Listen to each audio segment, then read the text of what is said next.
Melissa. And this is the Jaywalkers Recovery Podcast.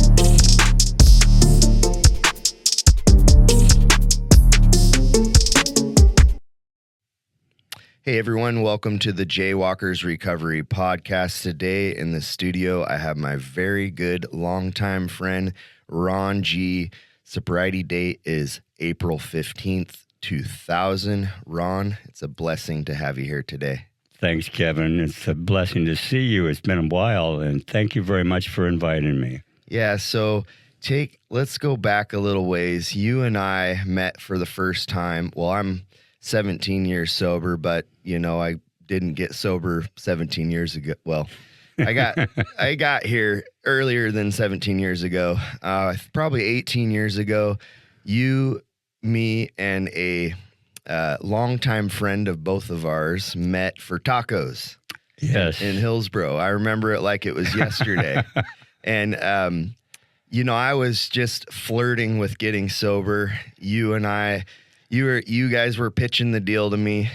You remember that day? Yes, I do. Oh, man. It's a cool deal. It is. And during that conversation, I was thinking, I don't think he's that interested. I don't think I was then. No. Oh, man. But you treated me with respect, and I'm an old guy, so I appreciated that. Yeah. So, Ron, why don't you start with maybe your childhood, or if you don't want to start there, maybe start with the first time you ever drank or used and take us on a story. Well, that sounds great. Thanks, Kevin. Yes, I'm going to give a sort of a thumbnail sketch of my childhood and kind of what that was like. I was born in 1948, a long time ago. And my father had just gotten back from World War II. He had started a construction company up in Montana. He was a farm boy. My mother was a farm girl, and they met on two homesteads up in the plains of Montana, right by the Canadian border. Very cold. I was born up in that area. And what I didn't recognize at the time, throughout the Eisenhower administration, we did a lot of traveling in a single-wide 25-foot trailer, my sister and I, and during the Eisenhower administration, they were building the interstate highway system. And so we would go to one job, it would stop, and we'd go to the next job. So we did multiple geographicals all over the country. My dad was not a drinker, and neither was my mother. He was a construction guy. He got into building reservoirs in Wyoming, and his partner that he had was a drunk, and he drank up the profits, so he split. And that's what caused us to travel quite a bit. But my dad and my mom were amazing. My dad was tough. He was on Iwo Jima. I think he had PTSD, so he yelled a lot. He got kind of physical sometimes. But I never saw either one of my parents ever drunk at all. My sister, on the other hand, and she and I both became alcoholics. I don't know when she crossed over the line. And frankly, I don't even know when I actually crossed over the line, but it was quite early, because I remember being fascinated with alcohol when I was 5, 6 years old. And my dad would give me sips off of beer. My dad would buy a 6-pack of beer, and it would last maybe 2-3 weeks. But I love that little feeling, that little buzz that I got when I was about 5 or 6 years old. And fast forward, I joined 4-H, and I had horses growing up in Novato, California, in Marin County. Ideal childhood, never missed a meal. I had everything going for me, and I was learning a lot about horses. I went to when I went to college after Vietnam. I just basically wanted to go into vet school. I thought about that, but alcohol had other plans. And so when I was, I think I was either 14 or 15. I can't remember exactly how old I was, but it was in that range. And my buddy that I met in 4-H, his dad had a ranch in Novato, California. And he goes, "Hey, I got a pint of Hill and Hill bourbon," which I don't know what that was, vodka bourbon, and a 6-pack of Country Club stout malt liquor. And for a lot of people, I mean, they don't even make that stuff anymore. It's pretty bad. But so we had 3 beers, 3 I think there are 12-ounce country clubs, and a pint of Hill and Hill, and we hiked up on top of a hill and had some sleeping bags, and we started drinking, and I could see the lights of Novato, and all of a sudden the lights are starting to spin. And I woke up the next morning, I had weeds in my hair, I had puke all over my sleeping bag, and I said, yes, I love this feeling. Because it took me to a place that I had the best time. I was sick and hungover, but I was willing to pay that price. And so I chased that illusion, that buzz that I got from alcohol, because there was no waves. I mean, life was good. It was beautiful. And so in high school, I was one of the kids that showed up at dances either mildly intoxicated or wiped out. My father, one of the rules we had, my father gave me was, don't go to San Francisco, but you can have my car, you can go anywhere you want, but don't go into the city, because as it was a tough place, it was a lot of traffic. I was 16, and what do? I grab his car, I go into San Francisco, we get a homeless guy. We used to call them bums back in those days, but they were homeless. And we got this guy to buy us a fifth of vodka. And my buddies and I, we had 3 of them in the car, and we drank, and we went down to Fisherman's Wharf, and I got into a fight with my that was one of the first fights that I'd gotten into with a friend of mine that was about 3 inches taller, and he cleaned the street up with me, threw me in the car, and he drove home because he wasn't drunk, and I woke up in the back seat of the car with puke all over the car. My dad was yelling at me, and I mean, all hell broke loose. So a few months later, I got a job on a chicken farm. I was feeding 20,000 chickens, and I was working as a box boy in a grocery store. And so I bought a Chevy Nova, 66 Chevy Nova, and that thing was fast. And that was the worst thing for me because I was still drinking. I'm going out to my senior picnic.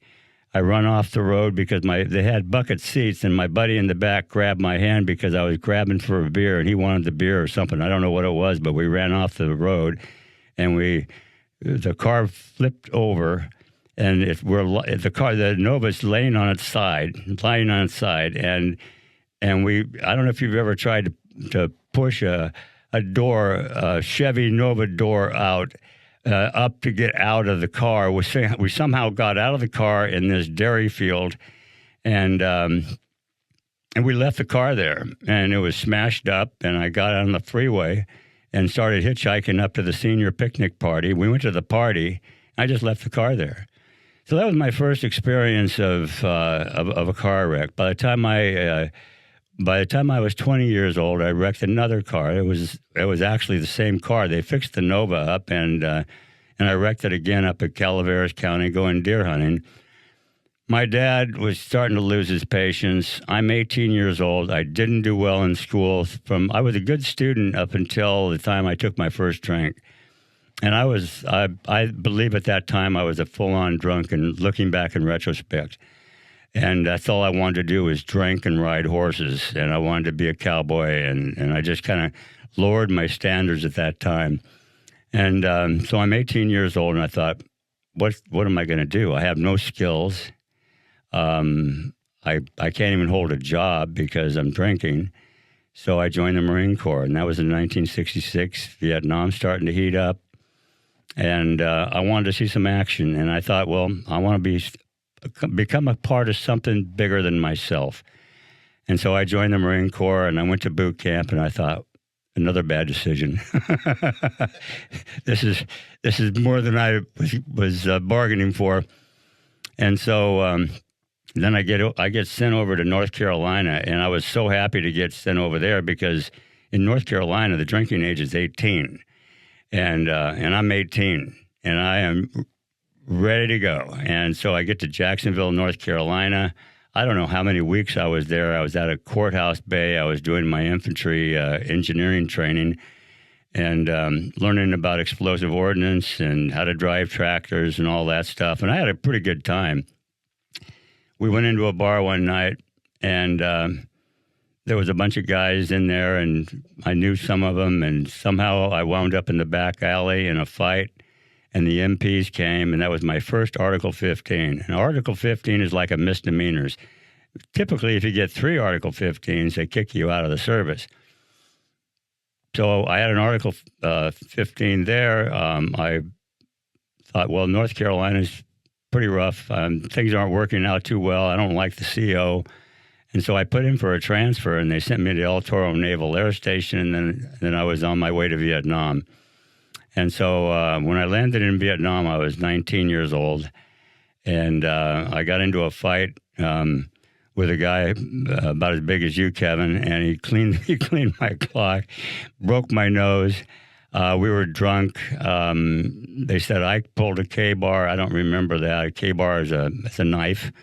And I don't remember any of the evening. I have absolutely no recollection of it.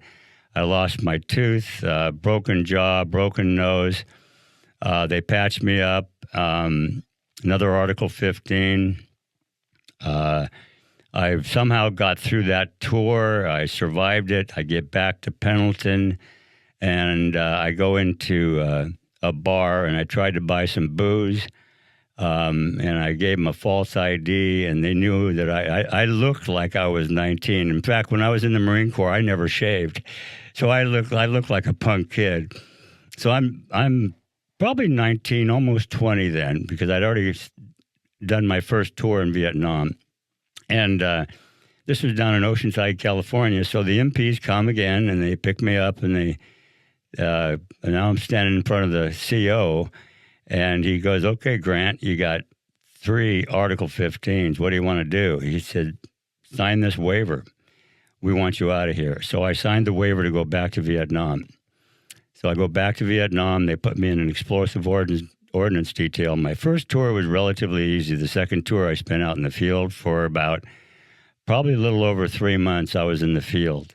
And they would, the only day I looked forward to was Sundays, because they would bring out a bunch of beer with a Huey chopper and give us as much beer as we wanted to drink, and and so things happened. I got a shrapnel wound. I got picked up Agent Orange. Things were kind of a mess. We didn't know anything about Agent Orange at that time, but later on I had to have an operation on my throat. I had 2 bouts of cancer. And I'll get into that little story. I'll kind of give you a thumbnail sketch of that later on. But I got back out, and on my way, I got a college deferred cut. So I decided to go to school. And I was making some improvement.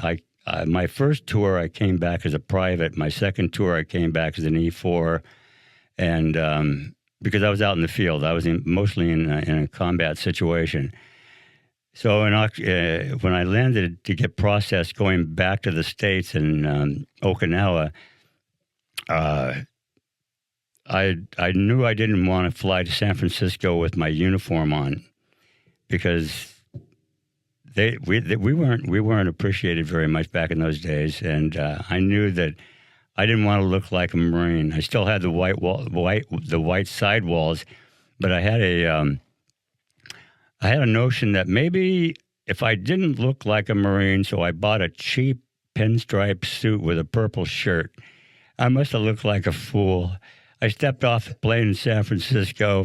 That didn't have any problems there, but I had a really tough time fitting in with my friends, because it wasn't fashionable to be in the Marine Corps and to be in Vietnam. We were called baby killers. The whole experience was pretty bad. So when I went to college in Marin. I thought I'd get 2 years of college behind me, and they put us into counseling. And so I did counseling for a while, but whether the feelings were true or not, I never felt really accepted. So I dropped out of college, and I took up flying. And I was working on my commercial rating, and I wanted to go to San Mateo Aeronautical School, but that all washed away because I got drunk in San Francisco, got into a hit and run. So I took off, and I went up to Weed, California. I hitchhiked up there. I started dropping acid. I lived in a drug house. I worked for a beer company, loading beer trucks and delivering beer for patent distributing. What better? And they gave us free beer, all the beer you could drink, and it was like a drunkard's dream. Then got into an assault on a police officer. They took me to Wairika, and in Wairika, that was a Wairika County jail. They were going to put me up probably for a prison term. I don't know what was happening. I had ripped the officer's badge off. I don't remember much of the evening. So when you look at the information in the big book, that one page really jumps out at me. It says we became disgustingly antisocial, and that was me. My nature was pretty mellow and pretty chill when I was sober, but when I drank, I got into a lot of trouble. I don't recall ever getting into trouble when I was sober, but I always got into, not always, but when I did get into trouble, I was drinking. And so I went back to Marin County, married a really sweet lady. We had a child. We did a geographical. We moved up to her mom's ranch in Oregon. We opened up a fiberglass company. I'm going to skip the construction thing. That was a mess. Got into a fight at the Christmas party. They never had another Christmas party after I left. I'm not a big guy, right? But it was kind of a mess. Every time when I think about those days, how God had protected me. And so I went through this divorce with my first wife. I was drinking the profits up. I stole a backhoe, tried to fence the backhoe, 580 case.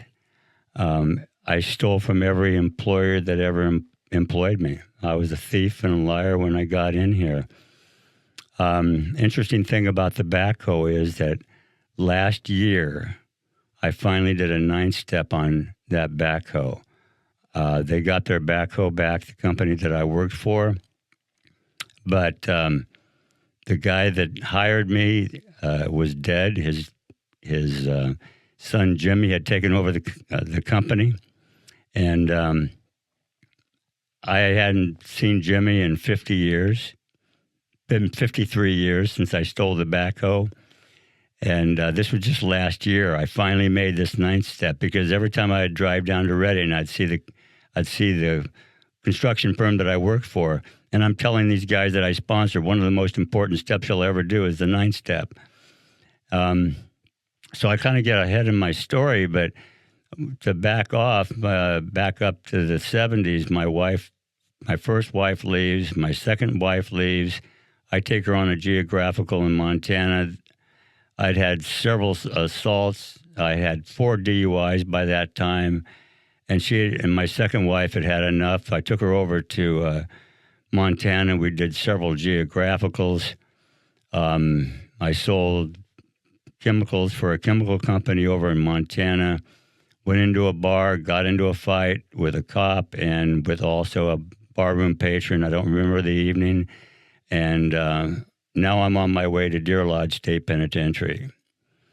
And he said, I can tell you what, I'm going to give you 90 meetings in 90 days because your wife is pregnant.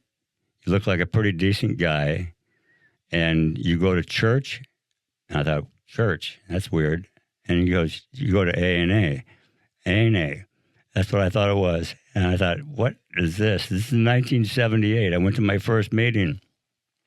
And I walked down into this smoke-filled basement, and I saw all these happy people down there. And I'm looking around, I'm going, where are the alcoholics? Looked like an Amway convention. So what I remember about that experience was really interesting because these people would come up to me and they would shake my hand because nobody knew me in there just before the meeting. And I thought, they got to have an angle. There's some kind of an angle here. I'm wondering how much is this going to cost me? And then I looked at the 12 steps and 12 traditions that were hanging up on the wall. And I thought, wait a minute, you guys don't really understand. I'm going to prison if I don't do this thing. I got to do 90 meetings in 90 days. And I think that's kind of what I shared. I can't really remember exactly what I shared, but I said, I don't understand this God thing. I don't believe in God. I don't want anything to do with God. I don't want anything to do with this thing, whatever it is, but I'm going to have to, I guess I'm going to have to do it if I'm going to stay in Montana. And that was my first experience. I saw those 12 steps hanging up on the wall, and it mentioned God. It only mentioned alcohol one time, and I thought, my problem is alcohol. I thought, I do have a problem with alcohol. It finally dawned on me that normal drinkers don't do what I do. And they don't wake up in the morning and take a shot of booze to get to work or whatever. And that's what I was doing. I had a fiberglass shop, and I was actually building boats, fiberglass skiffs, and I learned the fiberglass business, and the business was starting to take off.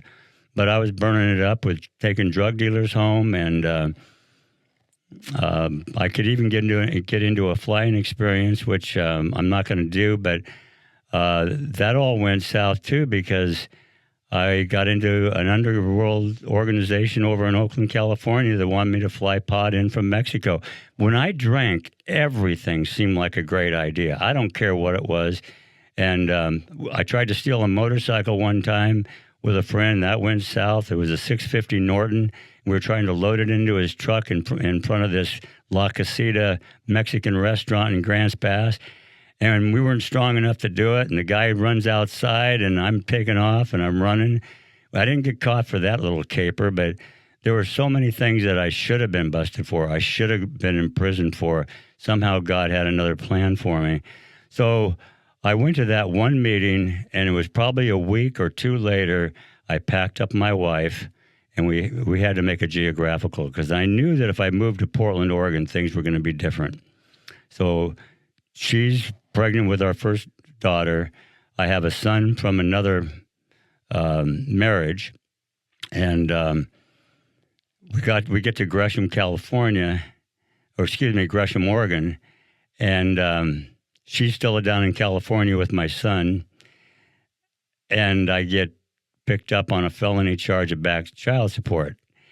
So I'm back in jail again. I get out. I get another DUI over in Vancouver, and then one out in Astoria. So my life is not doing well, but I'm starting to pick up some information about recovery. And I kind of like what you people had. I just wasn't willing to do the work. And so I would stay sober for maybe 2 or 3 months. I'd go to meetings, but I wasn't doing the work. It was half measures. It says half measures availed us nothing. I was a half measures guy. And then I read the promises, and it says, you'll be amazed before we were halfway through. You're going to know a new freedom and all that stuff. And I'm thinking, that's for somebody else. I'm going to do my own program. So I tried church. My second wife couldn't take it anymore. I was in and out. But I was starting to make some kind of a connection, and I was starting to get a head full of AA and a belly full of booze, and that was no way to live. And I knew you guys had the answer. Why I couldn't just fully surrender, I couldn't do it at that time. And so she leaves. I get married again. She's to a lady over in Vancouver. And she is a church-going, straight-laced lady, and I fixed her really well. She marries me, and I stayed sober for 5 years, and we actually were doing pretty well. But she didn't believe in Alcoholics Anonymous. You know, she believed in the Bible. She believed in Jesus. She believed in all that stuff. And so I was 5 years sober. I had a sponsor. Bill, he never left me. We started running marathons. I started working out in the gym, and he's still a good friend today. And he would say, Ron, you're going to have to get sober someday, but you know what to do. You know the steps. And I'd work the steps, and I'd get sober for a year, and I'd go back out. And then one time he was going to come to my first year birthday party, so he brings his wife, Colleen. They show up at the party. My first year of sobriety meeting, I'm going to chair the meeting, and they're going to have the cake and all that stuff, right? And I don't show up. I go back out, maybe a day before, I can't remember. And Bill would always, and this happened a couple times, and Bill would say to me, I think I've been to more of your parties, your birthday parties, than you have, your AA parties. So this is how that rolled out. So I'm sober 5 years, and Bill and Mike C. Mike is still around. They get a call. I called somebody in AA.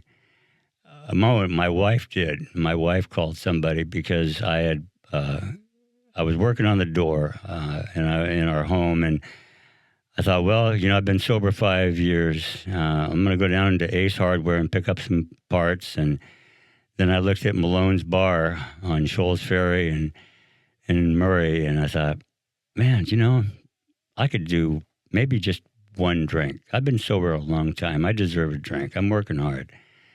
I went in there, had that one drink, and woke up the next day, and she's gone.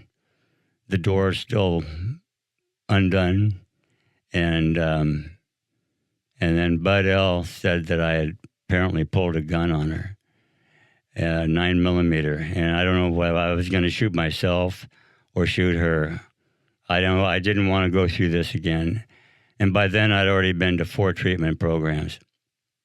And so what I'm doing is I'm kind of skipping over a lot of wreckage.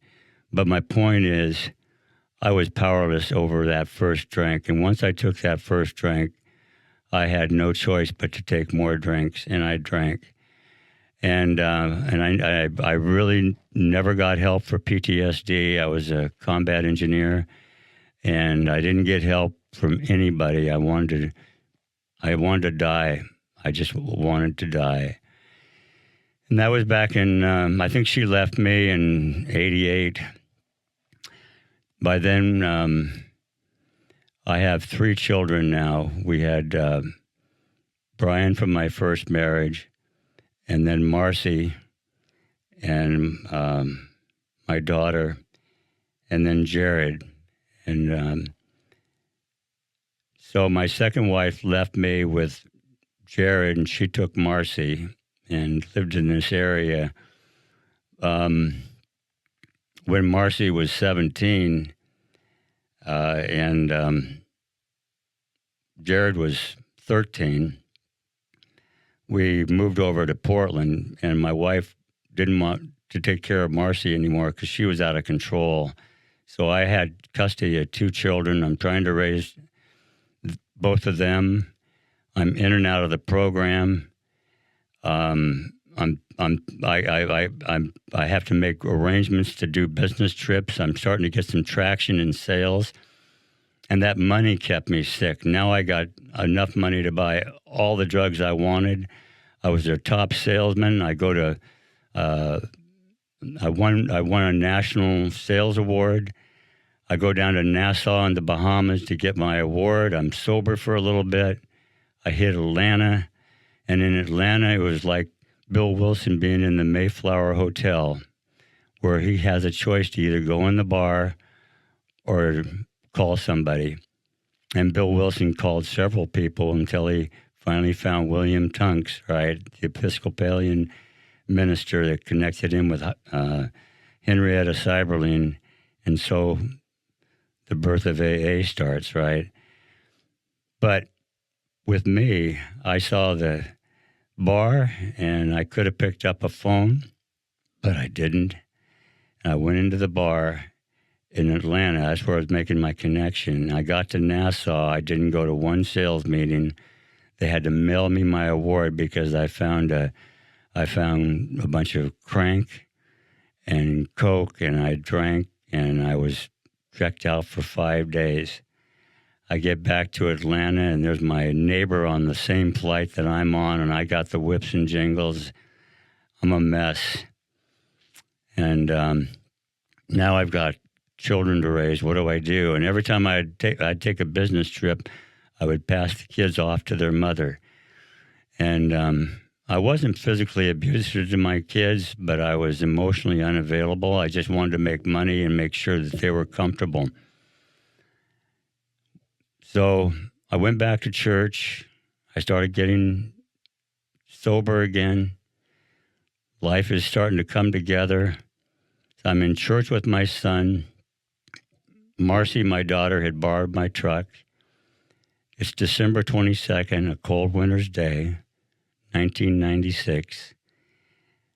And I felt this, my spirit was just bottomed out. I'd been sober. I didn't know what was wrong, but there was something wrong. I couldn't tell you what that was. We get home. Jared goes out in the backyard to play, and he finds Marcy dead of a gunshot wound on our deck. He runs in the house. I'm working on the plumbing. He calls me and he said, Marcy's dead. Somebody's killed her. She was hanging around gangs. She was hanging around nefarious people like I was, or like I used to. And I found her body, called the police, and I put my daughter in a body bag. And I thought, oh my God, what have I done? What have I done? Would things have been different? I don't know. They had diagnosed her with bipolar. I sent her over to Utah for a 30-day treatment. It didn't take. It was for adolescents. I didn't know what she had, but she was hanging around gangs and people that she shouldn't have been hanging around with. And she was spun out of control. And the only thing I could do was try and control her. I didn't know what bipolar meant. And I do now. But definitely the worst day of my life. The power of this disease, I drank for 4 more years. And I would have taken my life, I'm pretty certain, if it wasn't for my 13-year-old son to raise.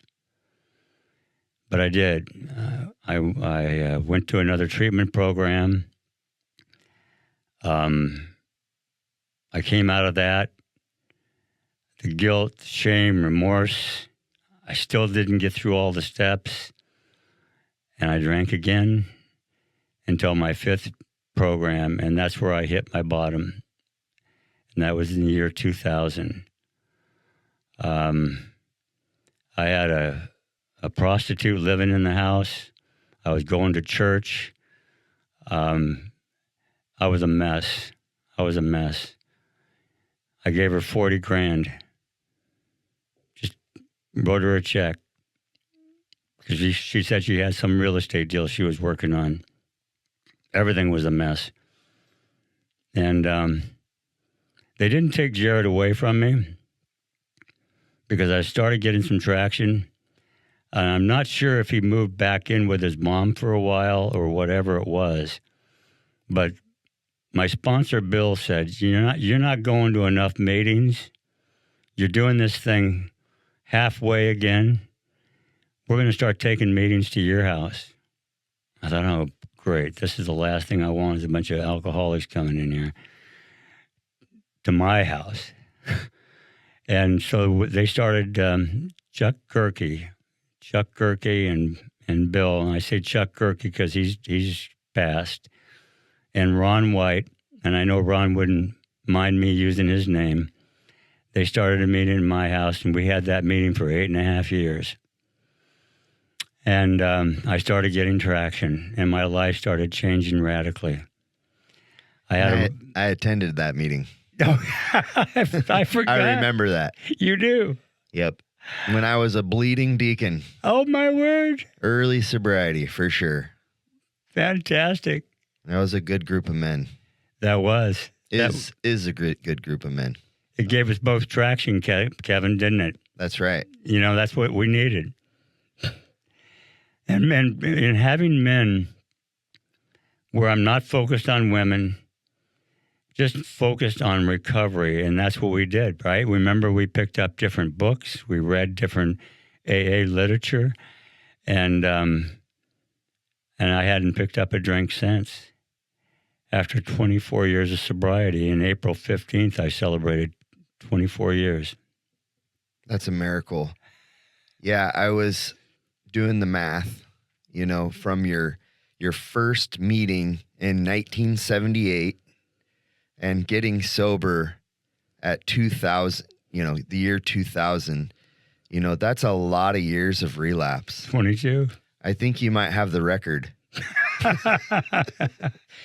We laugh now. Yeah, we laugh now. But that's a lot of years of pain to go through, Ron. A lot of years of pain. You know, alcoholism, when they, you look at the 12 by 12, Bill Wilson on that first step said that alcohol is a rapacious creditor. It robs us all of self-sufficiency, all of our self-sufficiency.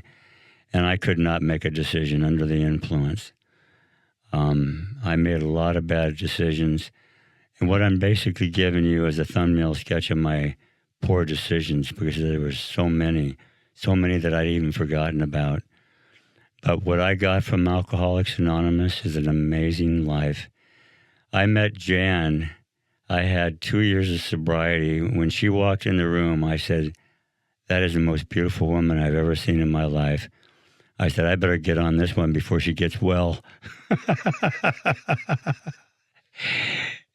And really the way that went was I was terrified. I was terrified to talk to her.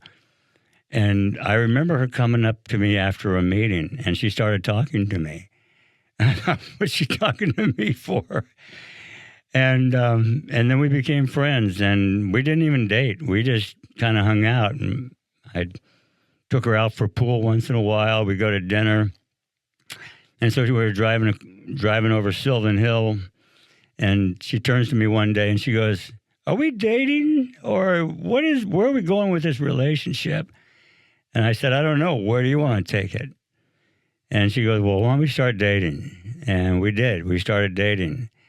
And we both have a common higher power.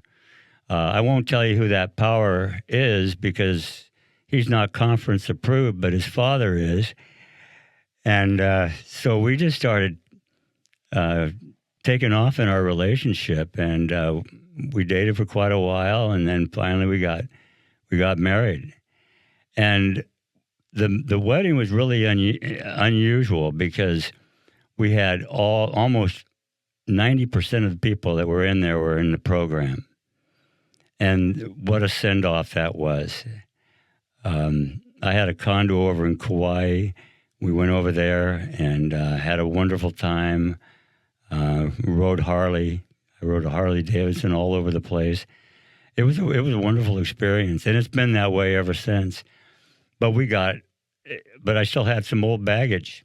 I'd still spin the truth a little bit. I'd tell these, quote, white lies. And she said, "You know, I was married to a liar before, and I'm not going to be married to another one. You better get your act together." And so we separated for a year. But our relationship finally really started taking traction, because I had a chance to really look at my behaviors. Before I met Jan, I started taking homeless people in. And Bill would say, "You know, why don't you go over and talk to that guy?" I remember we would take meetings into St. V's on Saturday mornings. And I remember one time I didn't want to go. I thought, what am I doing this for? And it was like this audible voice came in my head. Just go, feed my sheep, take care of others, get out of yourself. And that's what I've been trying to do ever since. I'm open 24/7. What AA has done for me, I could never repay.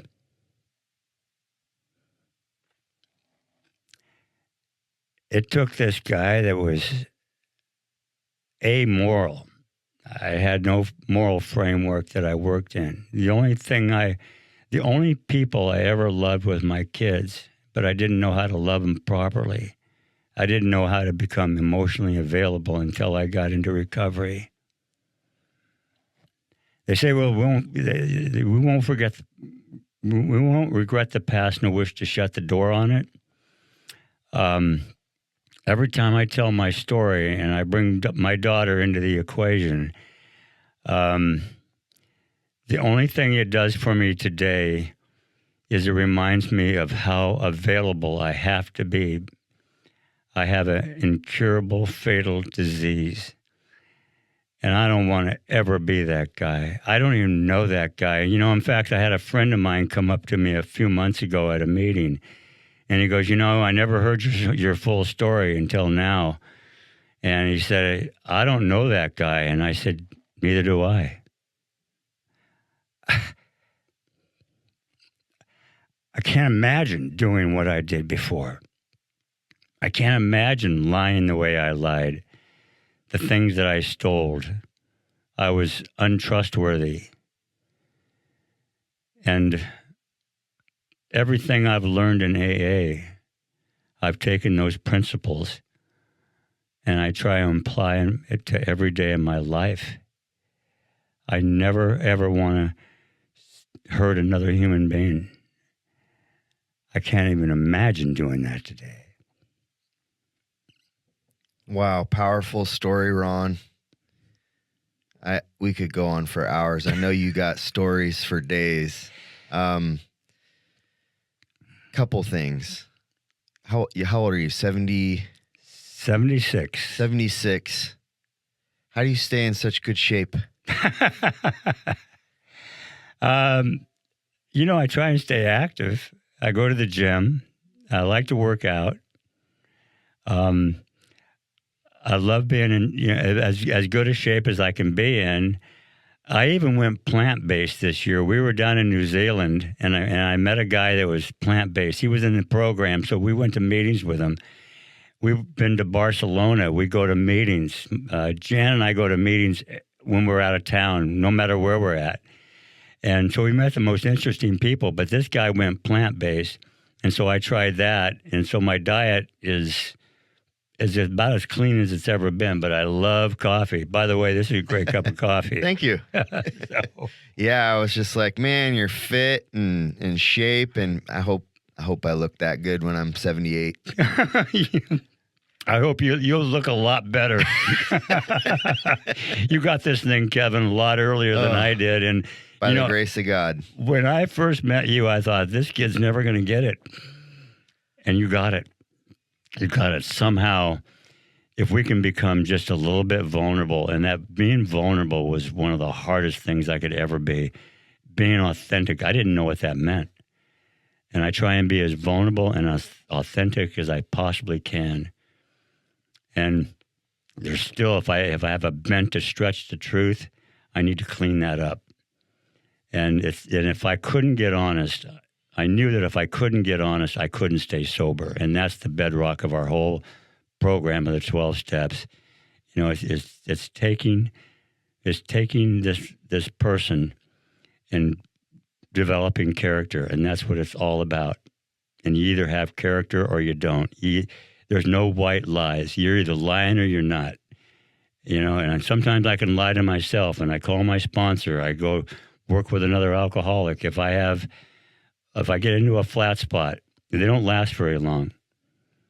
I have an amazing life. I never thought I would ever have this kind of a life. We travel a lot. We're going back east to see our grandkids. We're going to have 2 sets of grandkids here in a week for a couple of weeks. Nobody would leave me with their grandkids. Nobody would leave me with any kind of responsibilities. But they do today. They do today. It's amazing. The transformative power of this program really works. Thanks for having me over this today, Kevin. I really appreciate it. Last question. Advice for someone new or struggling with sobriety. I think the thing that I would tell the new people, and I still tell the new people this, is I know exactly how you feel. I've probably relapsed 70 to maybe 80, 100 times. I know how you feel. I never thought I could make it in Alcoholics Anonymous. I thought I was such a loser. But if you give yourself over to this program, you don't have to talk. You don't have to do anything.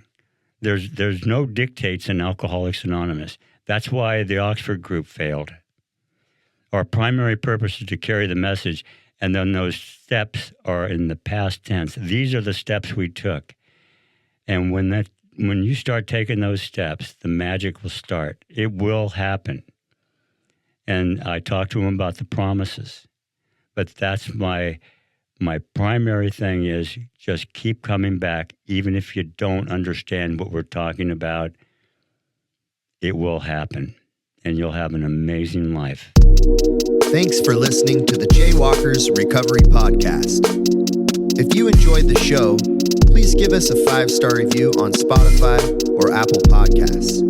You can also join us on YouTube or Facebook for some bonus videos and pictures. Thanks again for tuning in.